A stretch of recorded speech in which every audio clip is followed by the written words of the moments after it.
Buenos días para todos, bienvenidos a una edición más de las jornadas académicas de la Clínica Montserrat que organiza el Instituto Colombiano del Sistema Nervioso en el convenio con la Universidad del Bosque, en el programa de posgrado que llevan a cabo en convenio las dos instituciones. Esta es una reunión muy especial.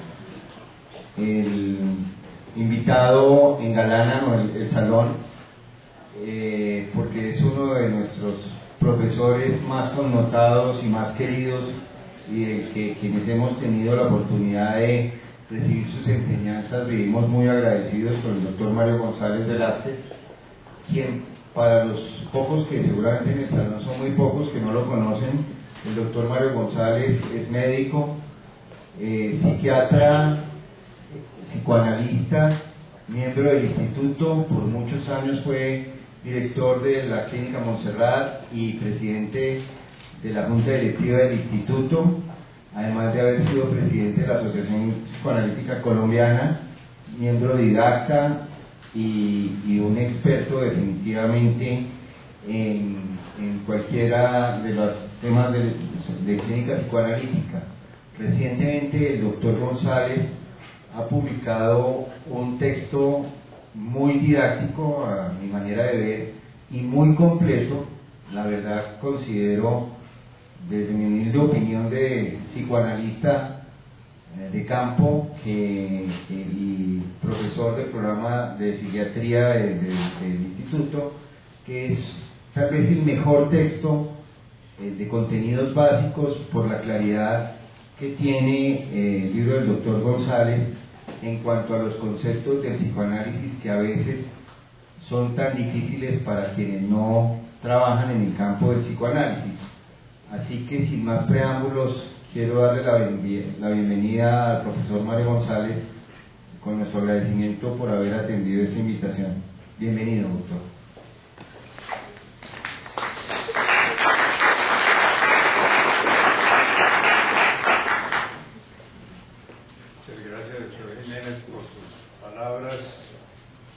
Conceptos elogiosos, y agradezco también al doctor Henry García que le puso mucho entusiasmo a esta reunión, estuvo siempre pendiente de ella, ¿no? Entonces, ¿estará acá? Muchas gracias.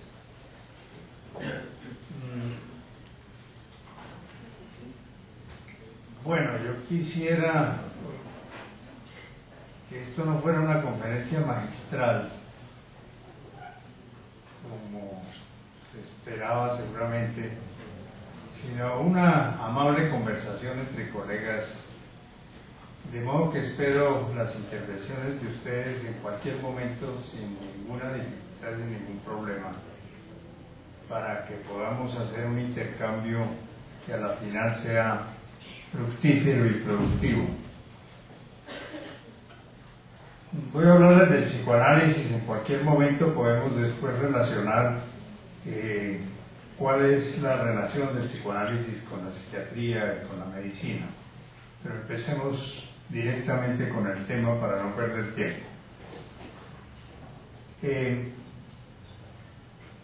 psicoanálisis, cuyo conocimiento ya tiene más de un siglo, desplazado y aumentado desde los geniales descubrimientos de Freud, tiene dos aspectos: un conocimiento que es teórico sobre la naturaleza del ser humano, principalmente en sus aspectos de la vida inconsciente, y también tiene un conocimiento práctico que está relacionado con el ejercicio profesional de sus técnicas para el tratamiento de los pacientes mentales. Ese conocimiento práctico es una disciplina científica y, como toda disciplina científica, tiene un componente de arte, facultad y ciencia. Uno no tiene que detenerse cuando la está ejerciendo para pensar si está en la ciencia en la facultad, o sea, en la capacidad empírica de manejar pacientes, o en el arte, o sea, en la estética, de cómo cada analista maneja sus casos. No tiene uno que preocuparse por eso. Como toda disciplina científica es un componente de esas tres cosas, y no hay que estar tan pendiente de dónde está haciendo uno ciencia o no. La medicina es igual. Cuando usted está frente a un paciente, están también ejerciéndola como una disciplina científica en la cual hay arte, hay conocimiento práctico, facultad y hay ciencia. Pero ustedes no discriminan en dónde están en cada momento, y esa es una ventaja de considerarla como una disciplina empírica hasta ahora. No nos metemos pues en el problema epistemológico de la ciencia ni en nada de eso, sino que vamos a ver de manera práctica cómo se desarrolló el psicoanálisis y cómo funciona en su parte del conocimiento práctico, o sea, en el trabajo con los pacientes. Lo que sí es indispensable cuando uno está trabajando en una disciplina clínica es tener un buen setting, un buen encuadre o setting, para poder, a través de tres componentes que tiene siempre el setting, que son la estrategia, las tácticas y las interpretaciones, para poder a través de ese setting captar los hechos clínicos. Los hechos clínicos sí son fundamentales. No es tan importante la teoría, que en un momento dado puede ser especulativa, y en muchos casos esas especulaciones no es que sean malas, porque muchas se convierten en verdades científicas después con el tiempo, pero lo que importa en una disciplina clínica es que ese setting nos permita observar claramente los hechos clínicos. El setting está compuesto pues por las estrategias, que es la forma como teóricamente uno concibe la psicopatología. Esa es la estrategia para poder tratar a un paciente, tener una psicopatología clara en la mente, a través de la cual va a captar los síntomas del paciente. Segundo, es tener una táctica que permita también captar el material del paciente, una manera de llegarle al material para poder acumular los datos y entonces concebir los hechos clínicos como surgen en la práctica con el paciente. Y lo otro es la interpretación, que esa sí es variable. Cada analista puede interpretar de manera un poco distinta dentro de un cierto marco, naturalmente, de conocimientos, pero puede de alguna manera interpretar de manera distinta los datos de la psicopatología y los datos clínicos, dijéramos, que componen el material del paciente.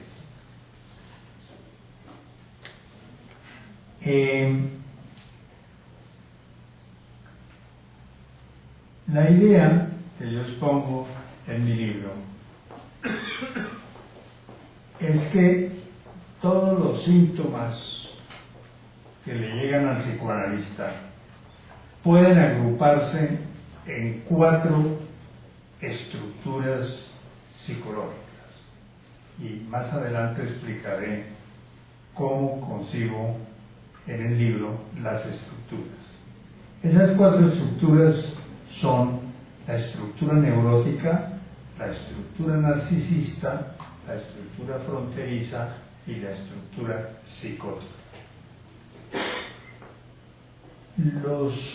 Muchos de los otros síntomas, por ejemplo, adicciones y toxicomanías, las parafilias, o sea, las perversiones sexuales, las depresiones y las enfermedades psicosomáticas, pueden incluirse en uno de esos 4 estructuras si uno con paciencia va descubriendo en el paciente esas características.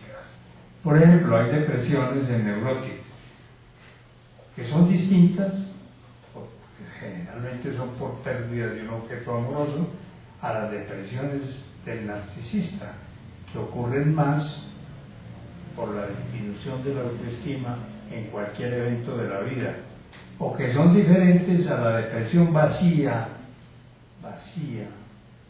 después hablaremos de eso, del fronterizo, y diferente a la depresión caótica del psicótico. Por eso, así poniendo el ejemplo de la depresión, también el de la enfermedad psicosomática o hipocondría, el de las perversiones, ustedes pueden encontrar en cada una de esas categorías de estos síntomas. Y por eso, en mi enfoque, he preferido simplemente exponer las estructuras como el material psicopatológico que tenemos que captar para poder ayudar al paciente. Si nosotros logramos en psicoanálisis modificar las estructuras, dijéramos convertirlas en unas estructuras más sanas, nosotros estamos cambiando prácticamente todo. El síntoma es el último eslabón de la cadena. No nos interesa demasiado, aunque tenemos que comprenderlos, porque la demanda generalmente está incluida en el síntoma. Es decir, el paciente es a través de su síntoma que hace la demanda de psicoanálisis. Busca, dijéramos, el tratamiento psicoanalítico. Entonces, en esas 4 estructuras, dijéramos, estaría dividida la psicopatología. Las estructuras tienen causas, dijéramos, más acentuadas en algunas áreas unas que otras. La estructura psicótica depende más de componentes genéticos y neurobiológicos prepsicológicos, antes incluso de la formación del yo. Es decir, desde ese tiempo influyen esos componentes que no conocemos bien y que escapan a la acción del psicoanálisis. De manera que la estructura psicótica tiene un componente un poco diferente por esa razón. La estructura fronteriza tiene mucho más relación con las conductas autodestructivas y violentas de los objetos arcaicos iniciales de la vida, en donde se comienza a construir el self. Esa estructura tiene ese componente, y los objetos arcaicos destructivos generalmente padecen de lo mismo, padecen de dijéramos, trastornos fronterizos de la personalidad, muy límites con lo psicótico, y entonces influyen mucho en convertir al self de la estructura psicológica en una entidad vulnerable y frágil permanentemente. Así que esos pacientes, como vamos a ver un poco más adelante, necesitarían una ayuda constante del psicoanalista y una modificación en la técnica que más adelante podemos comentar. La estructura narcisista responde mucho más a las fallas especulares y de oportunidad para la fusión de los objetos arcaicos de la infancia que contribuyen también a la formación del ser. Es decir, que en esos pacientes, los objetos reales, los padres, fallaron en su actitud especular o en su actitud de espejamiento. Pues podemos quizá comentar un poco más de eso, y en la oportunidad para que en la fusión que el niño hace constantemente con la madre alivie y apacigüe sus ansiedades. Y tiene mucho más que ver con el problema de la autoestima, porque al no tener el niño la respuesta especular adecuada o la fusión oportuna, su autoestima va decayendo permanentemente, y esto acompañará al individuo con estructura narcisista todo el tiempo. Y en las estructuras neuróticas, lo más importante o lo que más sobresale son las defensas y las adaptaciones que el individuo tiene que hacer frente a su sexualidad, a su agresividad, y a sus necesidades de autoafirmación en la vida. En ese campo, en ese terreno, los padres y los objetos arcaicos no tienen fallas tan anteriores en la vida, sino más que todo en la evolución psicosexual y especialmente en la fase edípica del desarrollo. De manera que las cuatro estructuras tienen, dijéramos, elementos diferentes, cada una tiene unos más acentuados que otros, aun cuando realmente en la psicopatología todas estas estructuras pueden perfectamente mezclarse unas con otras y de esta manera encontramos, dijéramos, trastornos narcisistas muy cercanos a los fronterizos o trastornos fronterizos con componentes psicóticos mucho más grandes o neuróticos con componentes narcisistas, de manera que esta es una mezcla constante y dinámica que siempre se da.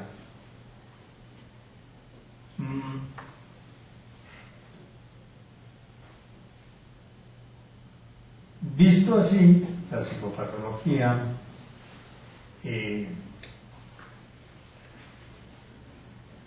entonces, como el tema es sumamente amplio, no podemos, dijéramos, detenernos en cada una de ellas porque sería pues prácticamente recorrer todo el libro. Entonces vamos a ver cómo dividimos un poco el tema, de qué manera puedo explicar esto con alguna de las estructuras por lo menos.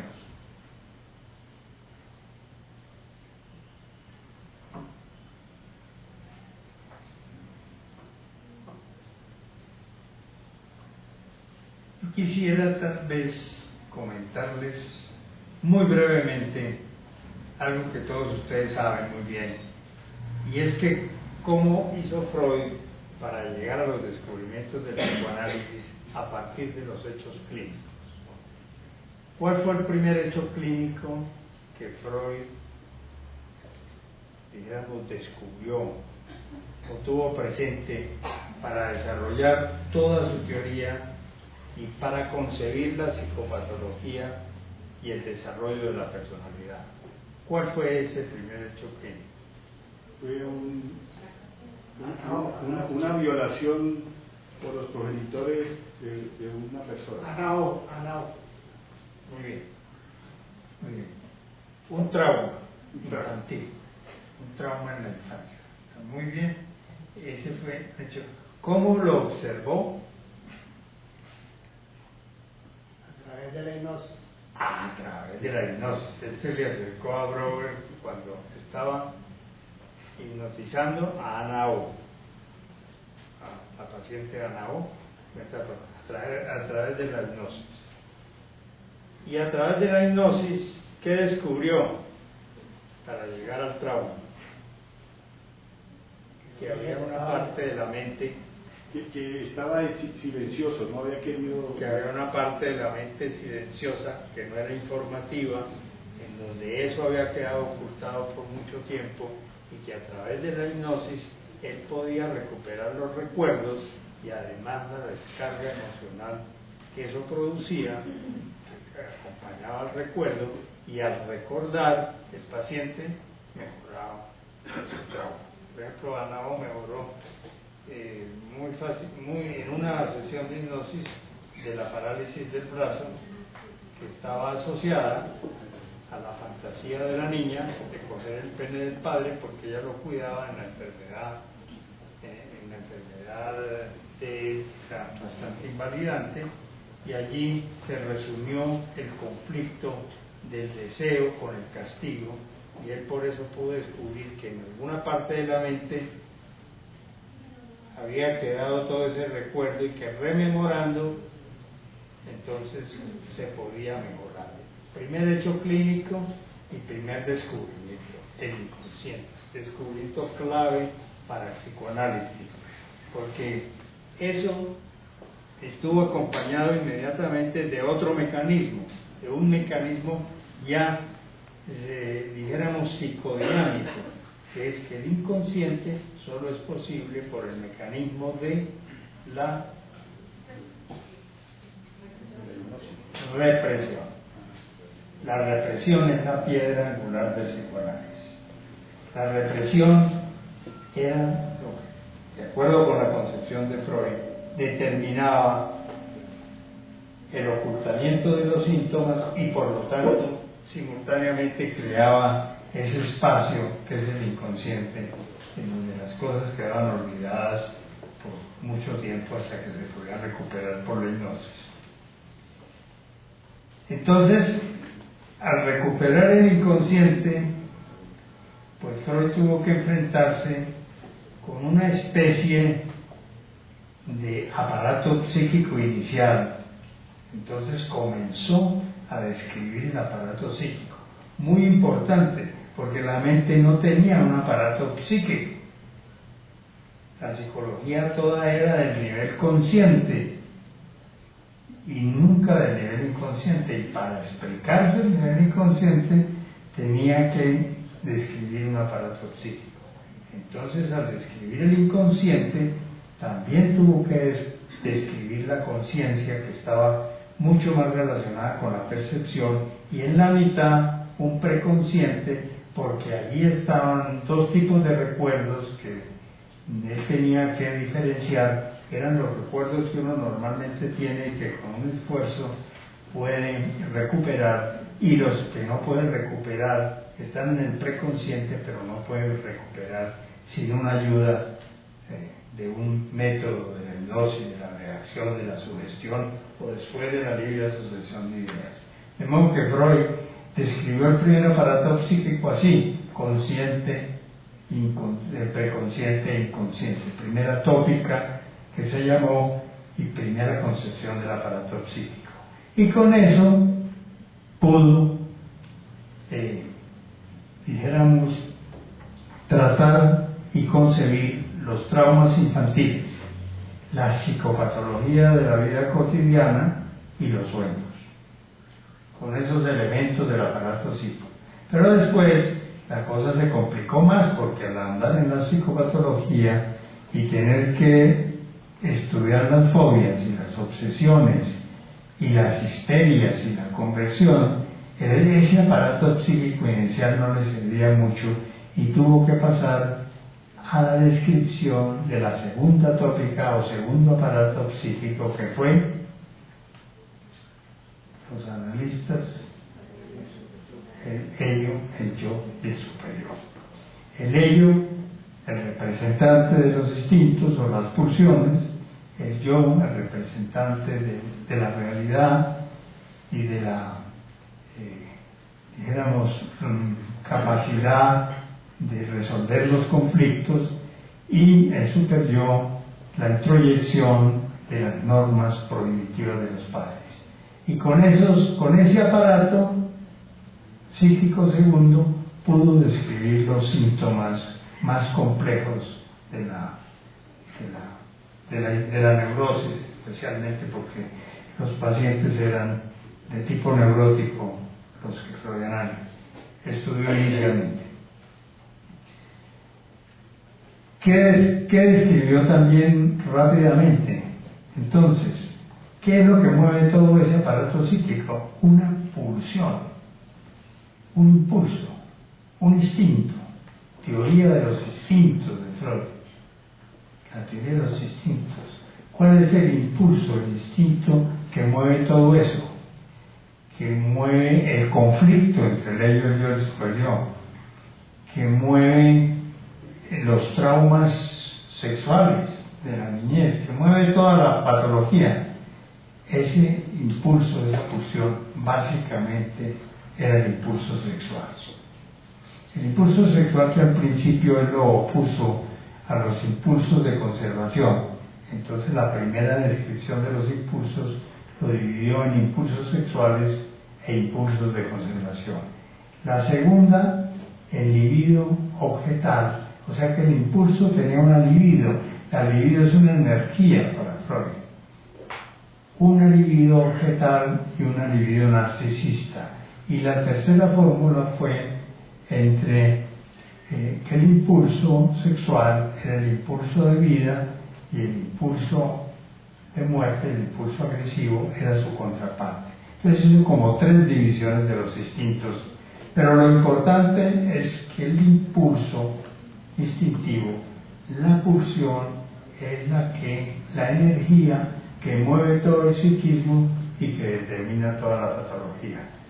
De ahí que esa teoría freudiana inicial se haya siempre llamado la teoría pulsional o del conflicto pulsional.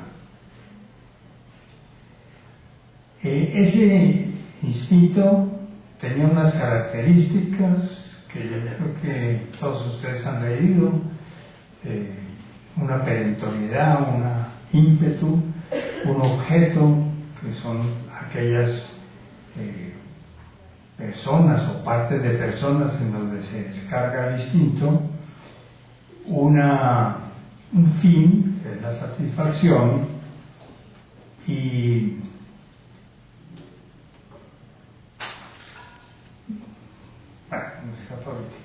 alguna. En todo caso tenía unas características y una evolución. Eso fue otra de los grandes descubrimientos de Freud. A partir de un hecho clínico y de confirmarlo con los otros síntomas, llegó a la descripción también de un desarrollo de la personalidad basada en el impulso, basada en el instinto. Y él dijo entonces que las pulsiones, los instintos sexuales, tenían unas etapas por donde iban pasando y iban evolucionando en esta forma: etapa oral, etapa anal y etapa fálica. De manera que todo eso lo organizó naturalmente a partir de hechos clínicos, que fue la confirmación de cómo funcionaba la mente en ese momento y cómo se podían mejorar muchos de los síntomas.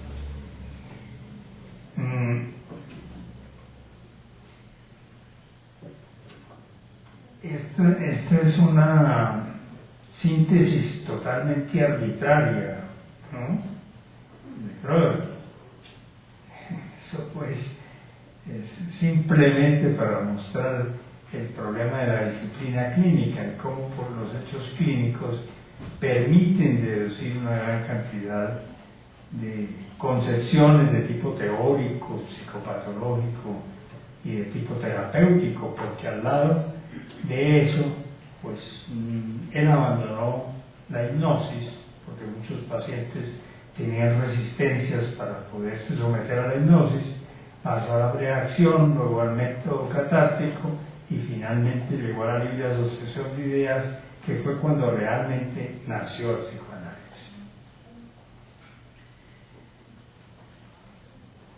Bueno,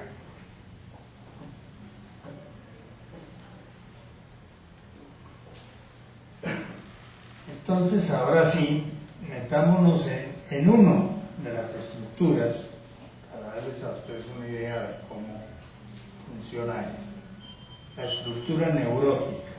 Vamos a hablar. Alguna vez yo les hablé aquí de las otras estructuras. Vamos hoy a hablar de la estructura neurótica. Ustedes, psiquiatras de formación, tienen que tener una definición de neurosis. ¿Cuál es la definición que tienen de neurosis? ¿Qué es la neurosis?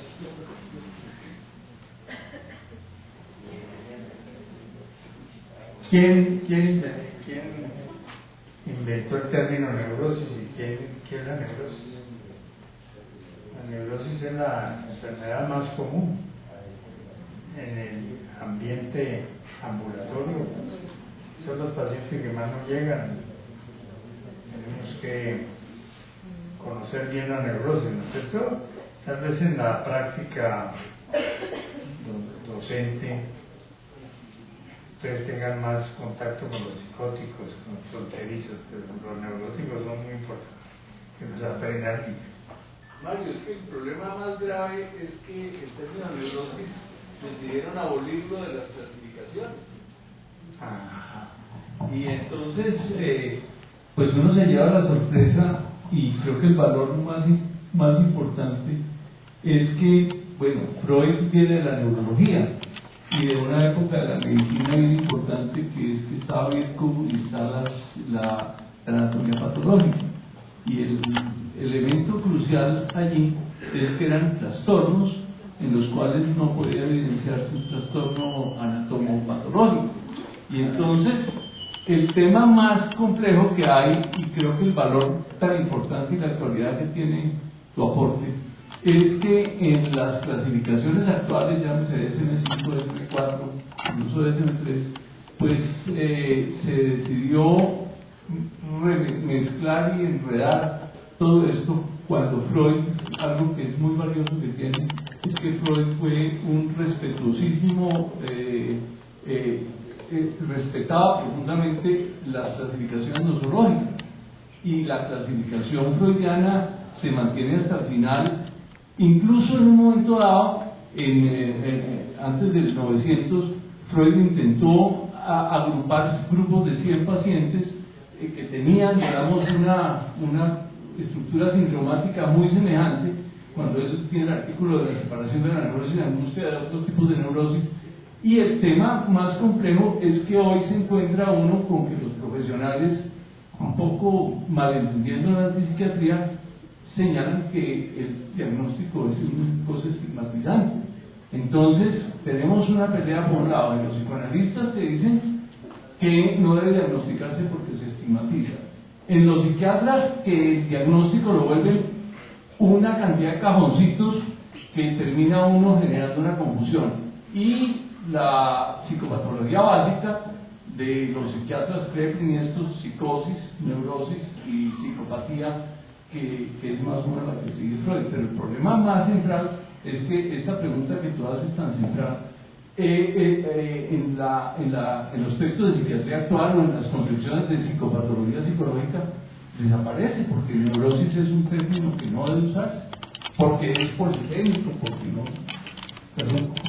Muy importante tu aporte. Parece que en la quinta revisión van a aparecer otra vez las enfermedades, algunas concebidas así más como estructuras, pero en la cuarta y en la tercera evidentemente la psicopatología quedó centrada en síntomas aislados, trastorno de ansiedad, entonces se perdió el conjunto, y la concepción de estructura desde luego no va a aparecer allí por ninguna parte. Claro, muy bueno tu aporte, así es.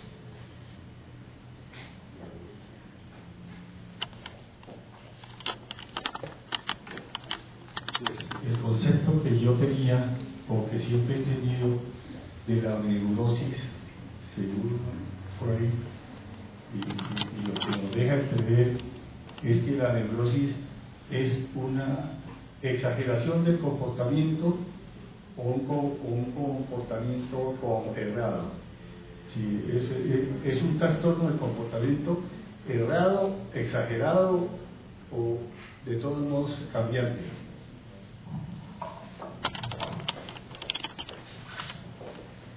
Bueno, muy interesante. Quedamos con Freud en lo siguiente, que digamos, el conflicto interno entre yo, el ello y el superior es lo que va a producir la angustia, y que la angustia encuentra una serie de mecanismos que yo puedo utilizar para derivarla, para apaciguarla. Entre ellos el más importante es la represión, pero muchos otros también, pero que finalmente, si lo reprimido retorna y el yo es incapaz de en ese momento darle un adecuado manejo, o no encuentra los mecanismos apropiados para disminuir la ansiedad, esta se convierte en síntoma, que es una formación de compromiso en donde está metido el yo, el ello y el superior al mismo tiempo. El síntoma contiene los tres elementos, y la persona con ese síntoma por mucho tiempo, que termina aliviándole la angustia, también termina identificado con el síntoma, porque forma parte de su yo, y ha sido una defensa maravillosa para acabar con la angustia. Entonces los síntomas son eso, y si estos se agrupan con un patrón fijo en varios pacientes, es lo que llamamos síndrome depresivo, por ejemplo. Y si además, fuera de que se agrupen, producen una alteración endopsíquica, es decir, alteran el funcionamiento psicológico interno de la persona y lo hacen sufrir permanentemente, es lo que llamamos trastorno y lo que encontramos en las clasificaciones, trastorno de tal cosa. Ahí ya hay un sufrimiento y eso nos permite atender al paciente que tiene un trastorno. Ese término trastorno no lo vamos a usar en psicoanálisis, vamos a usar en lugar de trastorno estructura, que contiene, que es una formación mental que contiene, dijéramos, una psicodinamia más o menos específica y un conjunto de elementos psíquicos carenciales y de conflicto que también son más o menos característicos. Así que si una persona tiene una estructura básica neurótica, cuando no tenga síntomas, pero tiene una estructura básica neurótica, probablemente va a ser síntomas neuróticos. Y si la tiene narcisista, va a ser los síntomas típicos de la estructura narcisista o fronterizo, lo mismo, o psicótico. Entonces, ¿qué es una neurosis? ¿Quién es neurótico y por qué es una persona neurótica? Una persona es neurótica porque tiene un trastorno desde el origen de su vida afectiva relacionado con su sexualidad, su agresividad y su autoafirmación.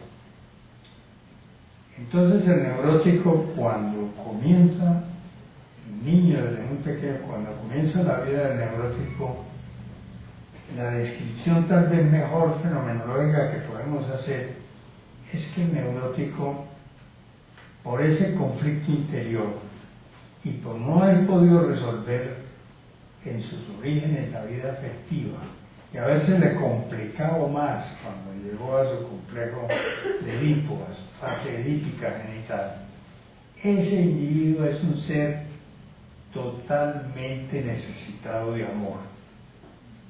Vamos a ponerlo así en términos muy sencillos. Es un ser necesitado de amor. Todos somos necesitados de amor. Pero ¿cuál es la diferencia entre lo normal y lo neurótico? Que el neurótico es un ser compulsivamente necesitado de amor. ¿Qué es compulsivo? ¿Cómo sabemos cuando una persona tiene una cosa compulsiva? Cuando come compulsivamente, ¿cómo sabemos? Por ejemplo, que es más fácil en la comida, Comportamiento imparable. Imparable e insaciable. Entonces el neurótico es un ser necesitado de amor en forma insaciable. Siempre está esperando una respuesta afectiva. Siempre está esperando la respuesta afectiva a todo, y todo es interpretado como falta de afecto. Si va a una cita y no lo atienden de inmediato, es que no lo quieren, lo están rechazando. Si no se entendió en un momento dado con los hijos o las mujeres, que no lo quieren, lo están rechazando. Cualquier cosa es interpretada en el campo del afecto. Es un ser completamente insaciable afectivamente. Siempre está buscando afecto. Si un grupo está reunido y riéndose y él no está participando, lo están rechazando y están hablando mal de él. En la vida social, en la vida laboral, en la vida familiar, siempre tiene problemas. Es un ser insaciable que nunca está contento ni satisfecho, ¿no? Entonces, con un problemita más que le impide conseguir el amor, porque si una persona es insaciable y tiene necesidad de amor, podría conseguirlo. ¿Cuál es el problema? ¿Por qué no lo puede conseguir? Yo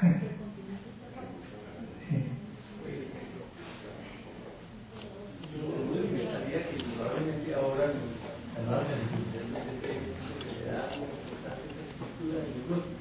una fantasía no resuelta, pero es claramente cuando se ha cuestionado el no evidentemente no se resuelve el problema ahí, entonces siempre está buscando en la fantasía ese objeto perdido, tiene los elementos para enfrentar el mundo. Correcto. Muy bien, hermano. Lo voy a decir más sencillo. Es que en el libro busco la sencillez para poderlo. Te voy a decir de una manera más sencilla. No puede conseguir el amor de los demás y tiene esa compulsión, esa necesidad compulsiva de amor, y además es incapaz de querer. Entonces le exige a todo el mundo amor y él no es capaz de dar, porque está fijado en los orígenes del amor, en la etapa edípica, en la parte infantil, y él lo que quiere es una cosa que no existe ya en la realidad actual, y por eso es incapaz de querer. Entonces, imagínense la tragedia que tiene el neurótico, y la tiene, y sufre mucho, y dura mucho tiempo en llegar al tratamiento porque le da mucha angustia enfrentar ese conflicto, pero ahí lo tiene permanentemente. Y entonces, ¿qué le pasa a una persona que está necesitada de amor y que al mismo tiempo no lo puede dar? ¿Qué siente? Angustia permanente, una tensión interna constante. Sale de la caja y está constantemente en tensión, y eso es angustia.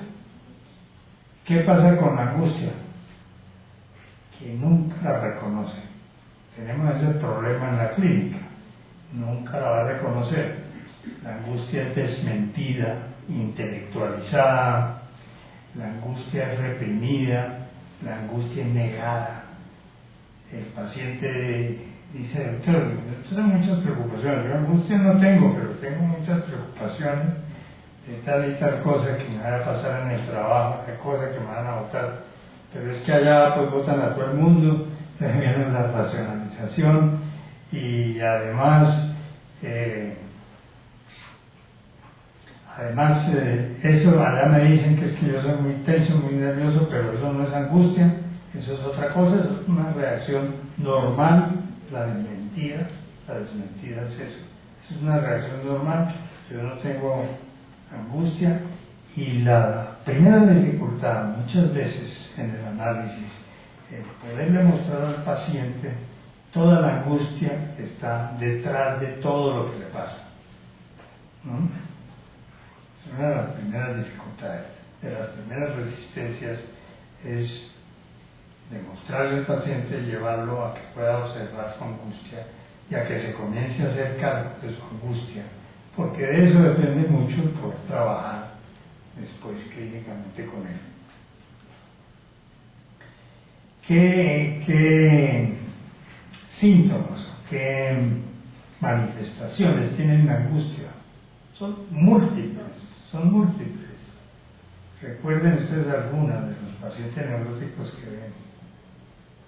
Pánico, la inquietud, La somatización. La inquietud, el pánico, perturbación, hipersensibilidad emocional tremenda, agitación, pero siguen, alcohol, drogas, para calmarla, todo lo que violencia, como no, tanto que en los neuróticos ahí viene la conexión, es muy importante.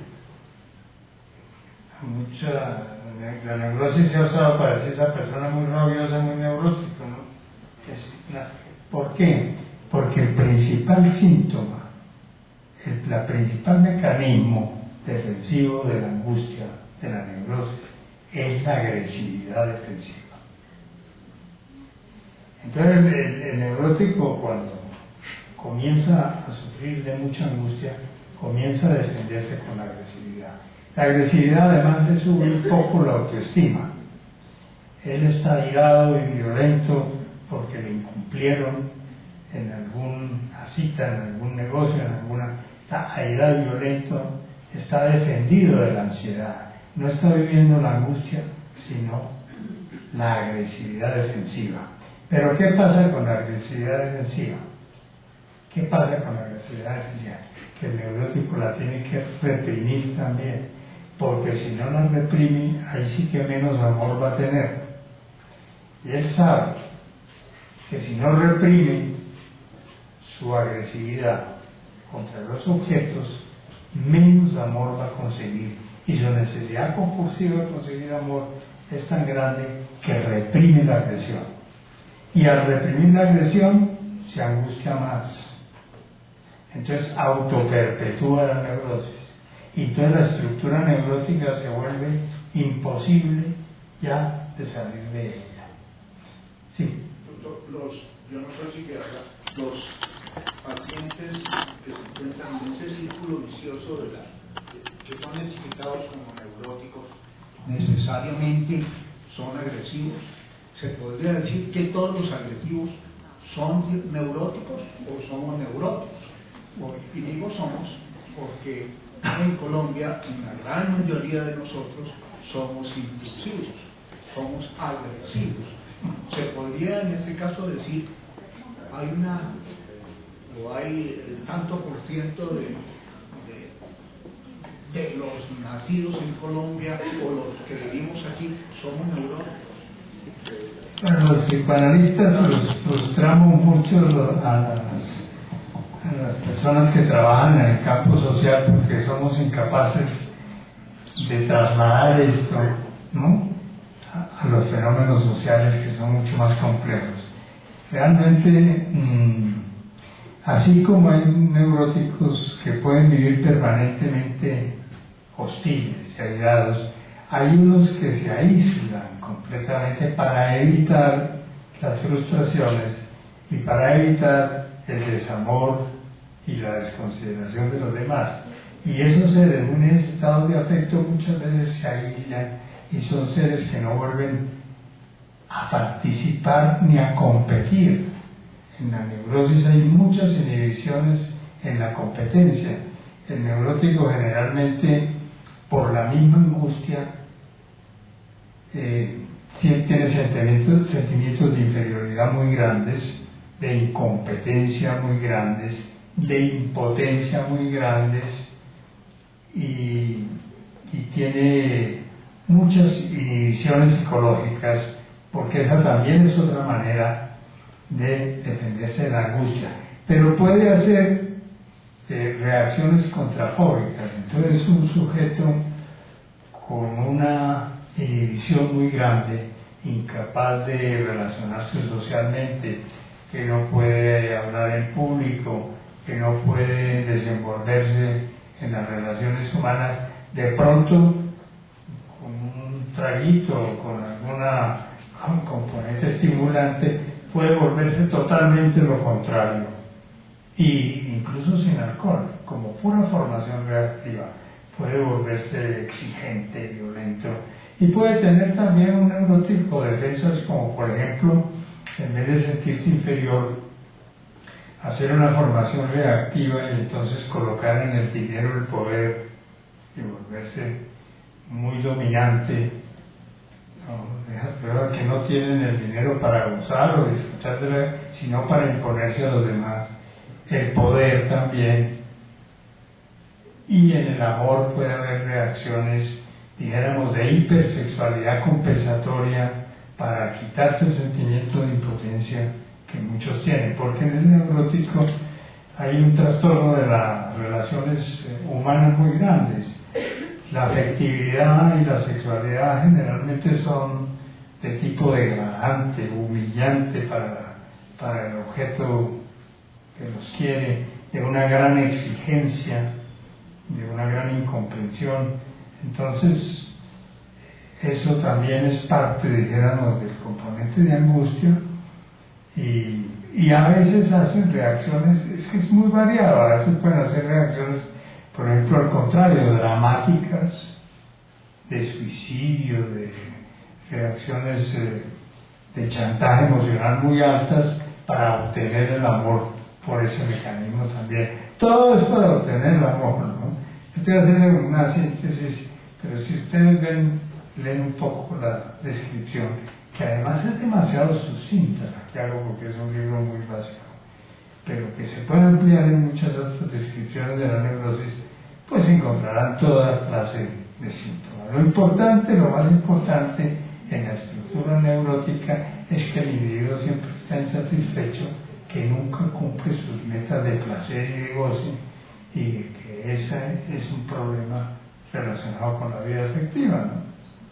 Como pudiéramos ver si siguiéramos trabajando en otros campos, como el trastorno narcisista, para el narcisista no es tan importante el amor. Muchos trastornos narcisistas tienen mucho amor.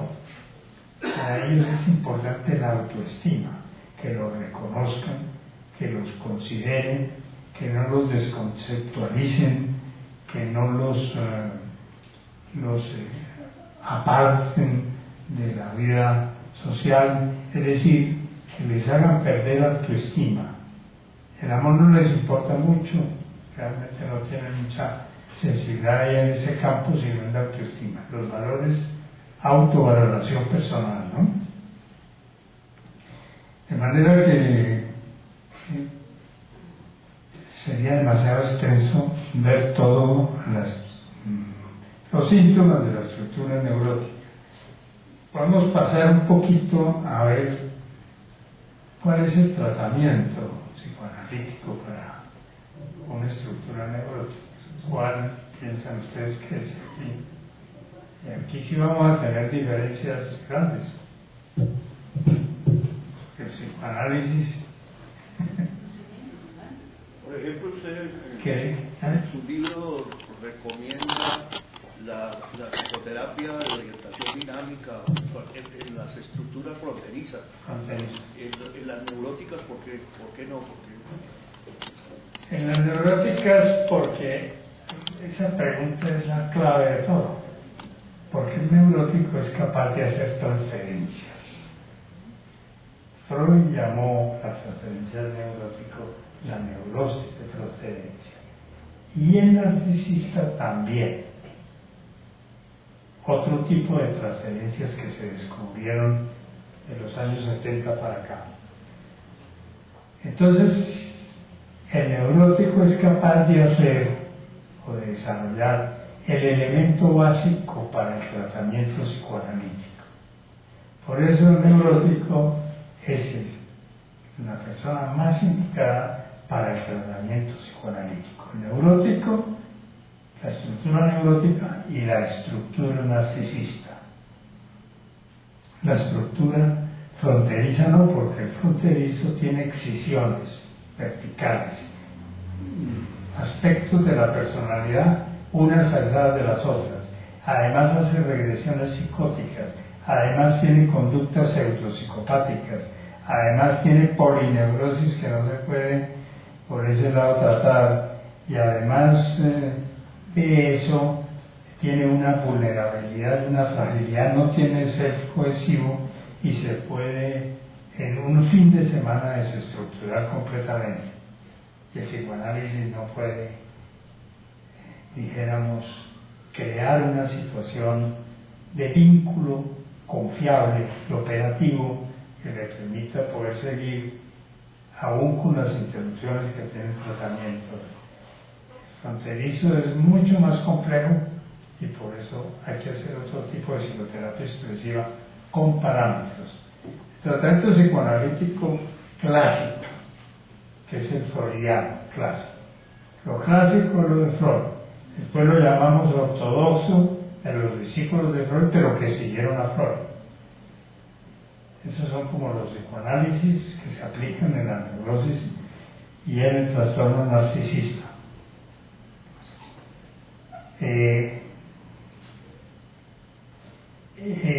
Eichler, en el año 53, describió el tratamiento psicoanalítico clásico ortodoxo para la neurosis como el tratamiento que se basaba fundamentalmente en la interpretación, con todos los encuadres psicoanalíticos, diván, en fin, todas las cosas que el psicoanálisis tiene. Eso es un poco más largo, eso es una conversación mucho más larga. Pero hay el libro tratamiento psicoanalítico es el que se basa exclusivamente en la interpretación, es decir, en el descubrimiento de los conflictos inconscientes, ¿no? En la superación de esos conflictos, en el dominio de las pulsiones y en el fortalecimiento del yo y en la disminución del superyo a base de ese trabajo. Entonces, estos pacientes son los que se pueden tratar de esa manera y es porque hacen neurosis de transferencia. Entonces entramos a todo el problema de qué es la transferencia para poder seguir analizando. La transferencia es uno de los grandes descubrimientos de Freud. Lo descubrió con la resistencia al tiempo, o sea, con la represión. ¿Por qué un paciente que llega tan dispuesto a que uno lo cure, o que llega sufriendo tanto, le cuesta tanto trabajo colaborar, participar con el tratamiento? Ese paciente que inicialmente ve al médico como su salvador, como la persona que todo se lo sabe, como la persona que es como una especie de tutor y a la vez un acompañante y un consejero. ¿Por qué de pronto comienza a convertirse ese médico inicialmente en una figura tan distinta, ¿no? Tan perseguidor, o que no lo comprende, o que comienzan a ocurrir tantas dificultades dentro del tratamiento? Porque comienza a aparecer la transferencia, que es un desplazamiento y una sustitución de los afectos originales. Entonces, al hacer ese desplazamiento y esa sustitución, la relación con el médico comienza a sufrir de la neurosis que el paciente trae. Por eso se llama neurosis de transferencia. Entonces, esa base de resolver la transferencia, cómo se resuelve la neurosis y cómo se trabaja con el paciente. Aun cuando en una institución docente, asistencial como esta, uno no la vea, hay múltiples transferencias, ¿no? Así que la transferencia es un fenómeno que tiene que haber sentido todo residente, todo psiquiatra, así no la reconozca explícitamente, pero eso es un fenómeno que existe en todos los seres humanos, solo que en el análisis se utiliza para tratar al paciente. Freud concibió la transferencia inicialmente como una resistencia. El paciente, en lugar de recordar que era lo que él quería, transfería. Entonces, en lugar de recordar, por ejemplo, su conflicto con el papá, comenzaban a ver en el terapeuta al papá, ¿no? O sea que en lugar de recordar cómo eran las peleas con el papá, o cómo era el miedo que tenía con el papá, que el papá lo descubriera masturbándose, o que el papá lo descubriera teniendo deseos sexuales por la madre, en lugar de recordar eso, el paciente comienza a sentir miedo a ir al tratamiento, porque comenzó a ver en el analista al papá. Y cuando eso comienza, el analista comienza a trabajar en psicoanálisis, comienza a interpretar esas relaciones y a ver por qué eran los miedos al padre, hasta que los pacientes llegan a encontrar las razones de los temores castratorios, la culpa superyoica, o las fantasías edípicas con la madre, o al contrario, con el padre y la mujer. Entonces esa es la transferencia y esa es la neurosis de transferencia, y ahí es cuando se comienza a tratar al paciente. Hay muchas formas de transferencia. Hay la transferencia positiva, la transferencia negativa, la transferencia ambivalente. También hay la transferencia según la evolución, que sería la transferencia oral, anal y fálica o genital, que son otra manera de clasificarlas. También existen las transferencias sistémicas, intersistémicas, transferencia con el ello, transferencia con el yo, transferencia con el superyo. En fin, hay una cantidad de formas de clasificarlas, todas para darle a uno la idea de cómo ubicar la psicopatología cuando el paciente se la está describiendo en el análisis. El análisis se basa en una cosa fundamental para el neurótico entonces, en la regresión que lleva al insight. La regresión lleva al insight y lleva a la transferencia. Entonces lo que el tratamiento hace es favorecer la regresión, y la favorece de muchas maneras, con muchos instrumentos técnicos que tiene y muchos instrumentos metodológicos. Lo que pasa es que acá que es largo, esa parte es más compleja y más larga, y vamos a quedarnos ahí en que el neurótico hace esa transferencia, lo cual no la hacen otras estructuras, y por eso en el neurótico se usa el psicoanálisis. Entonces los analistas decimos una cosa que no sé cómo suena en psiquiatría: no se puede nadie mejorar sin cambiar. Es decir, uno puede tratar síntomas y aliviar, pero realmente mejorarse, modificar una estructura de estas que conversamos, no se logra si la persona no cambia.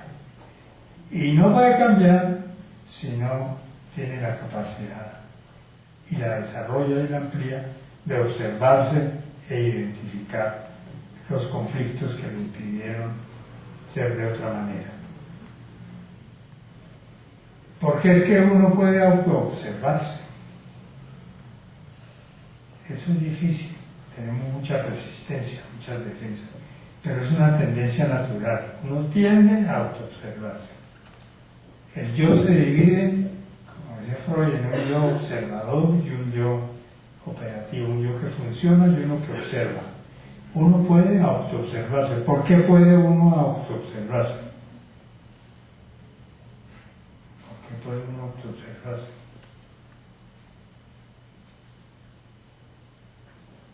Captando de los otros. Sí, captando de los otros. Captando de los otros, pero eso es un poco más. Yo veo en otros lo que estoy encontrando. Sí. Veo eso y por eso puedo decir, soy así no lo reconozco. Sí, eso es verdad, y eso es un concepto un poquito más filosófico que el psicoanalítico. Voy a decirle cuál es el psicoanalítico. Lo primero que hace una mamá con el niño es observarlo. Mira las manos, mira el cuerpo, mira el pañal, mira todo lo que quiera, mira por todas partes, está absorta mirando el bebé. La capacidad de observación de la madre es grandísima. Descubre todo lo que le pasa al niño, todo lo que siente el niño observando. De esa experiencia primitiva, tan elemental, saca uno la capacidad de también observarse, porque uno aprende de la madre, todo lo aprende de la madre. Y si eso se incrementa y se estimula, cada vez la persona tiene más insight, o sea, más autoobservación, ¿no? La gente que ha tenido una madre muy observadora, que le ha dicho todo el niño, va a tener un muchacho con un insight sumamente alto, más alto que el de los demás. Pero uno puede ayudar en el análisis a desarrollar esa capacidad de autoobservación.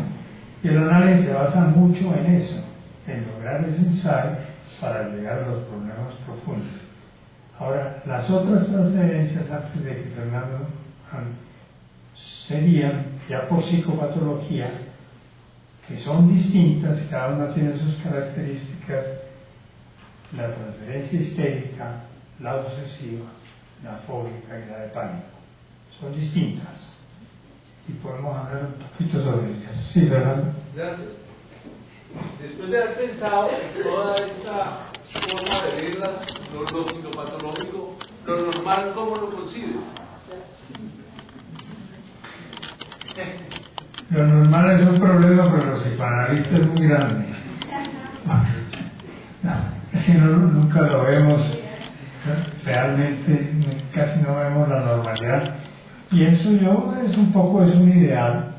Es un ideal, pero más tanto es un poquito utópica la normalidad. En términos epidemiológicos, psiquiátricos y médicos existe, pero en términos psicoanalíticos, sí, Germán, es complicado, pero te decía yo, el síntoma, por ejemplo, el síntoma, la angustia, es un síntoma normal.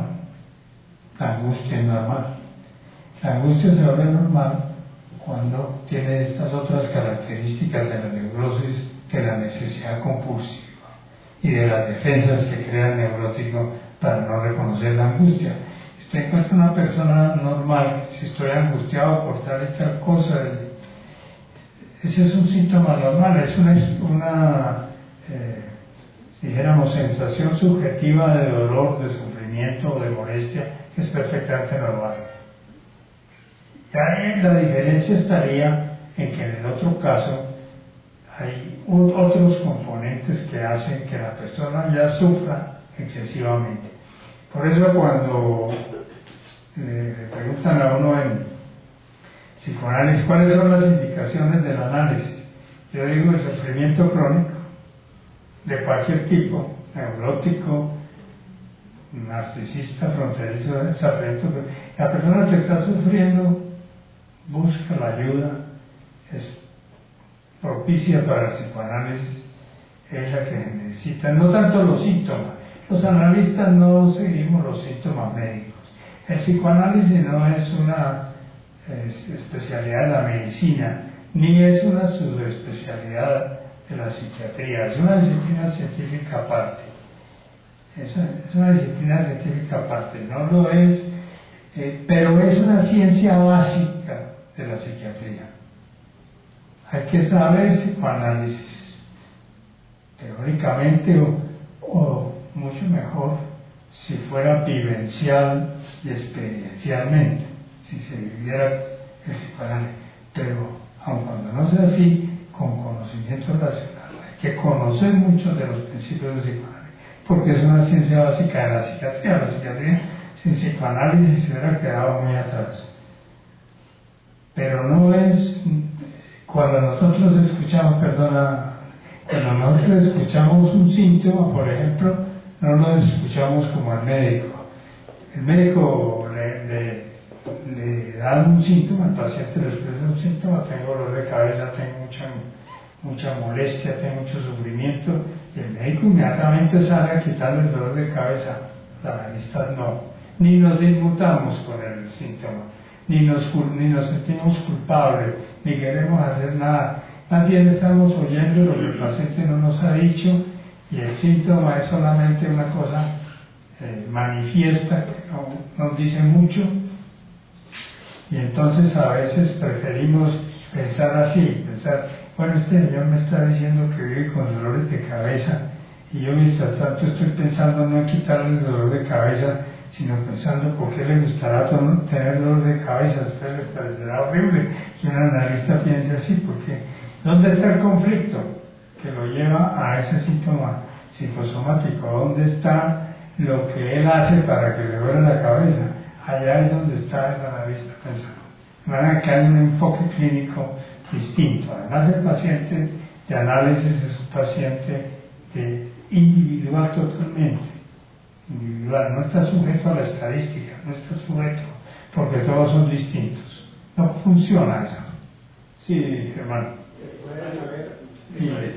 Mario, me parece muy pedagógico, sobre todo para los estudiantes de una escuela de formación, volver a plantear en las universidades del mundo, con todos los avances de neurociencia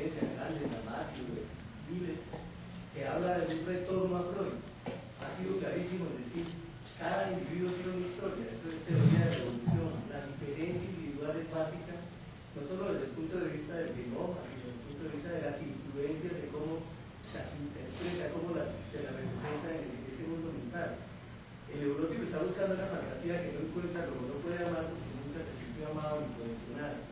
Pero me parece fundamental eso que plantea de esa diferencia individual. El aporte del psicoanálisis es mostrarle a los médicos, a los que se están formando, que la situación no es clasificada como una idea modernista del progreso, que el mismo Nietzsche, en el cual abrevaba su conocimiento Freud, planteaba como la ciencia positivista y moderna le quitó el arte que existe a la vida, al conocimiento. Eso es lo que me parece importantísimo de esa diferencia individual. Gracias. Doctor Miranda.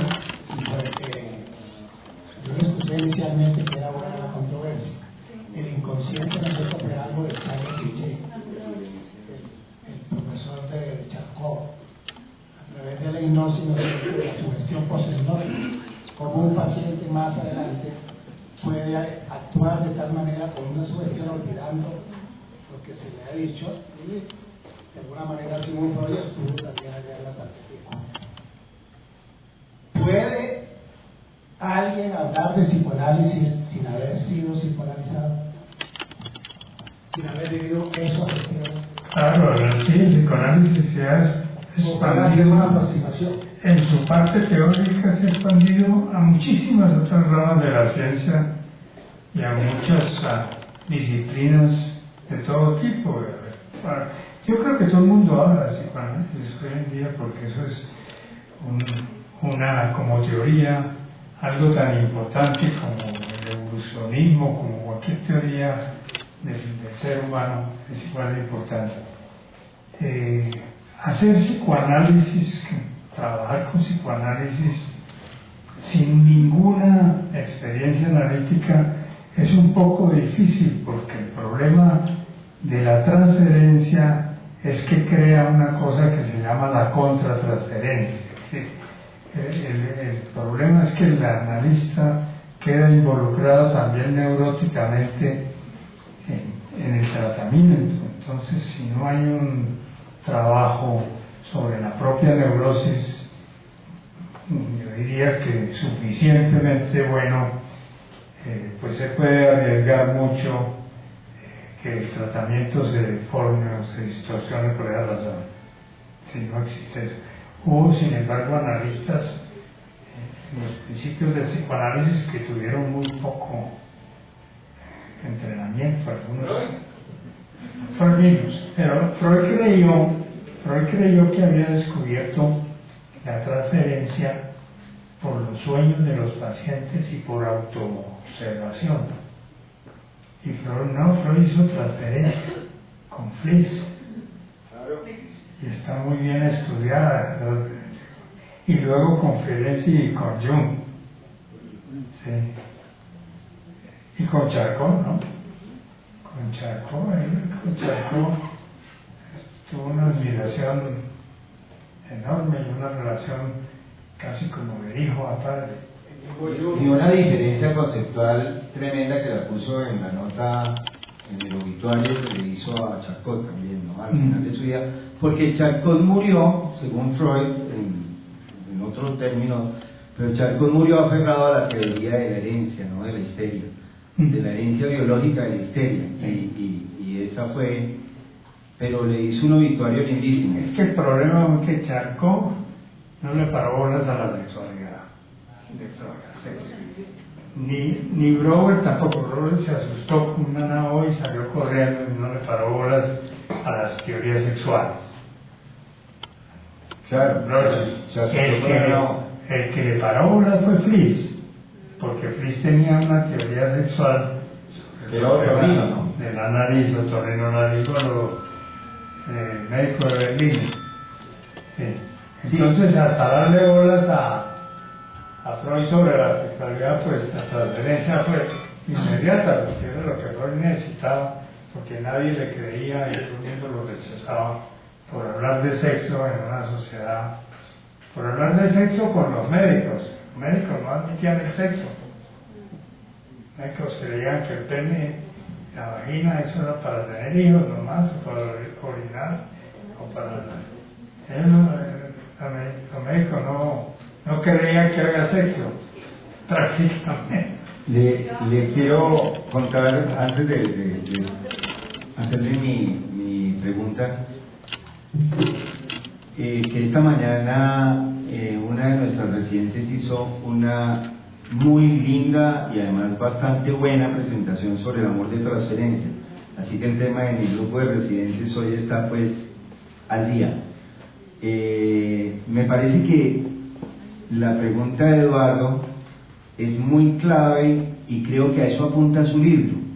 Creo que entre más sepa el público o los médicos o los científicos sobre psicoanálisis, las discusiones van a ser más claras, para que no vuelvan a suceder las cosas que han sucedido durante muchos años, que se critique al psicoanálisis sin conocer de psicoanálisis.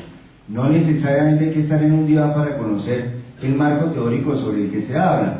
Hay una discusión muy pintada, que fue la discusión de Wolper y Fonagy en el British Journal, cuando Wolper, un profesor muy connotado, pidió que no se publicaran casos de psicoanálisis en el British Journal, a lo que Fonagy argumentó largamente. Pero me parece que su libro apunta a ser un instrumento sencillo, como dice usted, fácil, para entender conceptos básicos que seguramente son mucho más profundos y que el que quisiera profundizar en ellos, estamos de acuerdo que debería someterse al método y acostarse en un diván, pero que las discusiones tengan un mínimo de conocimiento del interlocutor. Me parece que es lo que se logra grandemente con su libro. Sí, yo estoy muy contento de... tengo un grupo de puros psicoanalistas trabajando en el libro, y ayer les decía que me gustaría mucho tener un grupo de residentes para trabajar el libro en un seminario largo, de un año a 6 meses, para comparar las dos situaciones y ver cómo se puede ayudar más a la comprensión del psicoanálisis. Bueno, muchas gracias.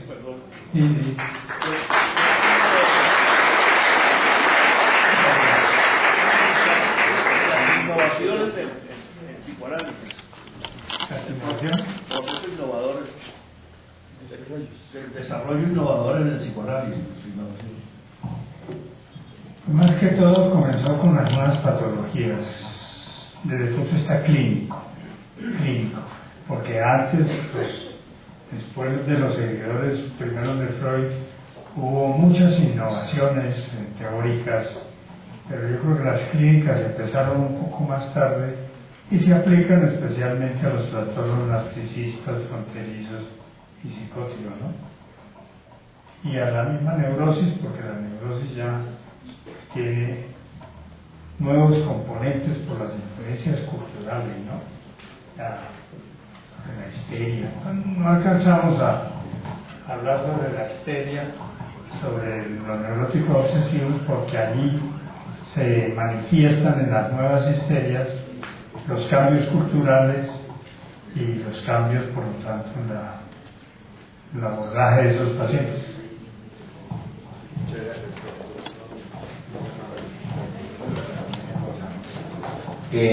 Muchísimas gracias al profesor Mario González, que además en la presentación se me olvidó contarles que es el fundador del programa de posgrado y es su autor intelectual. La próxima sesión de los viernes académicos se llevará a cabo en septiembre 27 y nos vamos a pasar de las ideas dinámicas a las ideas forenses. La doctora Nancy de la 2 Matamoros, médico psiquiatra,